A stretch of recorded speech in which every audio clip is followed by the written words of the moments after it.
One of the biggest challenge was to break through those mindsets. I wish I could get through them faster, maybe. Mm. I realized that they were all boundaries that I placed. None of those boundaries, like I could break through them. Welcome to Overwhelmed and Over It, the podcast where founders come to drop the hustle culture BS and learn how to actually enjoy building their business.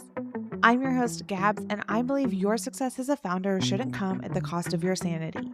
Each week, we bring you real, unfiltered conversation with founders who are figuring it out just like you are. No sugarcoating, no highlight reels, just honest stories and actionable lessons that help you navigate your founder journey with more clarity and confidence. Whether you're building your first company or scaling your fifth, you're in the right place. Let's dive in. Priya is this week's founder, and I'm so excited because Priya, I think we've had such a fun journey of how you found us on LinkedIn. We've just kind of stayed in touch since then. We've been able to support you in your founder journey. So I'm really excited to hear from your perspective what that's been like since you've gone out on your own. So without further ado, Priya, I'd love for you to introduce yourself to the Overwhelmed and Over It audience. Awesome. Thanks for that introduction. And I'm so excited to be here. Hi, my name is Priya. I'm a product coach. And this year, my intention word was for myself bravery. And it was serendipity to find the brave start with you and Jackie. So I thought that was just a great connection. And so I have never been a founder before. I've got to tell you, there's a huge imposter syndrome still to say that I'm a founder. Every day I was like, when I was thinking about this podcast, was like, am I really a founder? But I think I am. I'm still finding myself. I think I'm a founder who's finding herself for the last 10 months. I'm a product coach and a consultant. I've been helping a lot of product teams and product professionals finding themselves and finding their superpower as product professionals. My biggest belief is that although I love technology, I love AI, there is a strong sense that this is the time when we really need to develop our human skills, or what we call soft skills. If you don't know, soft skills is actually a term that was coined by the military because they didn't have a term for, they had all this term for hard skills, which was machinery, guns, everything was hard skills. Everything else that was human skills was named soft skills. Communication, storytelling, curiosity, decision making, critical thinking, they fall under this thing called soft skills. And I believe that that's one of the biggest area we have as product folks, especially, and as leaders to grow and develop. And that's what I coach most people on. I love that. And when you talk about serendipity, I'll throw this out there. You are an incredible photographer. I look forward to opening LinkedIn to see what you've been shooting lately, because I just love, love, love your pictures. And it probably has something to do with you live in the mountains. So I get to live a little vicariously through you as my happy place.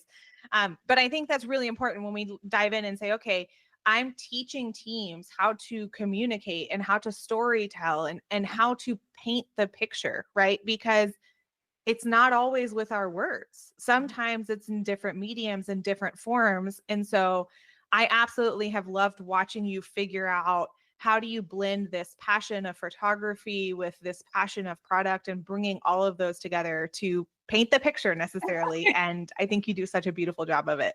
Oh, thank you. And thank you for saying that, because for the longest time, I kept my work and my passion separate in a way, like life and work was like different things. Till I realized that it's not, they all just blend together. And the creativity I find outside, I get a lot of inspiration outside and in nature that I bring to my coaching, that I bring from my coaching to nature. So I don't know why I kept them separate for so long, because they actually belong together.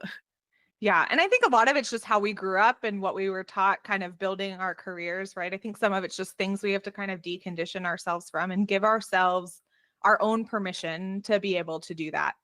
Yeah. You're coming up on a year of your founder journey, which I cannot wait to celebrate with you. I'm so excited about. So I would love to know, like, as you've kind of had almost this year of looking back, and if you think about even before then, when you were considering whether this was something you wanted to do or not, what are some of the kind of lessons or learnings you've had along the way that you would go back and tell yourself when you were first thinking about doing this? I think the biggest lesson is you have to let go of your old mindsets. I grew up for 16 some years of working in a corporate mindset. You get into this this mindset, like you have a paycheck, you have these boundaries, and all these things that are ingrained in some ways, and you have to break through all of those. I think that was one of the biggest challenge, was to break through those mindsets. I wish I could get through them faster, maybe. Mm. I realized they were all boundaries that I placed. None of those boundaries, like, I could break through them, and that was one of the biggest one. Don't be afraid to try. Um, right? That was another one. Like, I was so afraid to like try out different ideas because I was like, what if it fails? What if it fails is a big one, and just let it fail. You learn from it and you move on. Um, and the other one is being kind to yourself. I think Mm. as founders, we are so hard on ourselves. Some days are just sucky. Yeah.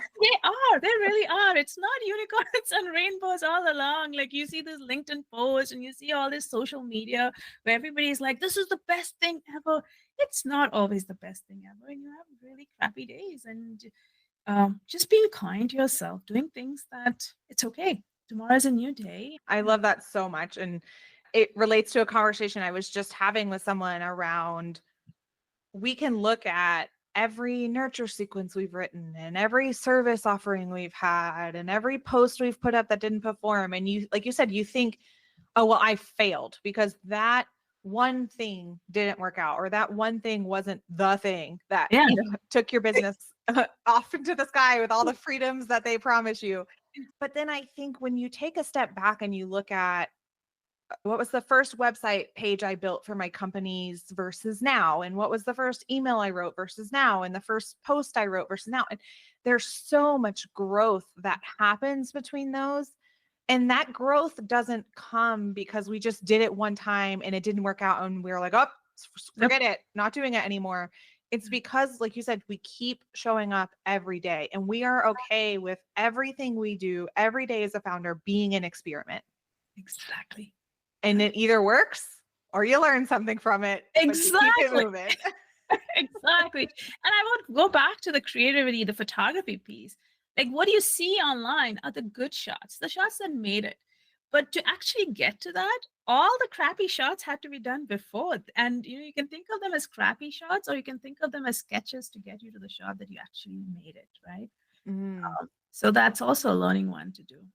And I just want to call it, because there was a point where you sent us, and I apologize, I don't remember the gentleman's name, but like a photography course that you were considering taking. And so you were sharing with Jackie and I, kind of his explainer video of the course and what he teaches in there. And I remembered mouth wide open, because I'm not in photography, the process that it takes, even him as an extreme professional who's teaching, hundreds or thousands of students, the steps it takes to get there. And I think you're right. You see what people post on LinkedIn and you think, okay, they figured it out. They have that secret sauce. And it's like, no, they kept trying and they took step after step after step until they finally got to this post that they were willing to write and willing to share. And even then, they don't know if it falls on deaf ears or not. Exactly. And even if you talk to them, you'll realize that they have their doubts too. Like, they have their ways of like going back and checking if your post is doing well. And some people will be like, I just shut it down for like 2 days and I don't even want to go back and look. And you're like, this person has got so many followers, has done such good. And even this person is so worried, or is like, everybody has their things. And I think social media does not tell you the full story sometimes. Right? Yes. Listen, sometimes you don't want the whole story, because then it may really scare us from ever taking the first step. That's true. That's true. Yeah. Sometimes you want the behind the scenes and sometimes not. That's right. Absolutely. Yeah. I would love to know, Priya, as you are rounding out this first year and you're looking at what's next, especially because your kind of first year ends up falling on a calendar anniversary too. What is keeping you up at night as you look at the future of your business and where you're headed? I think what I tried coaching all my product leaders, prioritization. So I think that's one of my biggest thing right now is I think I'm spreading myself too thin. I'm trying out different things. I'm excited because this was my first year getting into it. So I did coaching, I did consulting, I did advisory. So I put myself out there for different things. I think moving forward, I want to figure out, do I keep experimenting on all of it? Do I want to narrow down? And how do I do that? And how do I prioritize? So that's one. And also I think letting go of some Like it comes with a lot of freedom. This journey has come with an amazing amount of freedom, but it also comes with like fierce accountability. You're the only person. You do everything. There's nothing that, so it's just been an interesting journey to do that. So figuring out that balance of structure and freedom.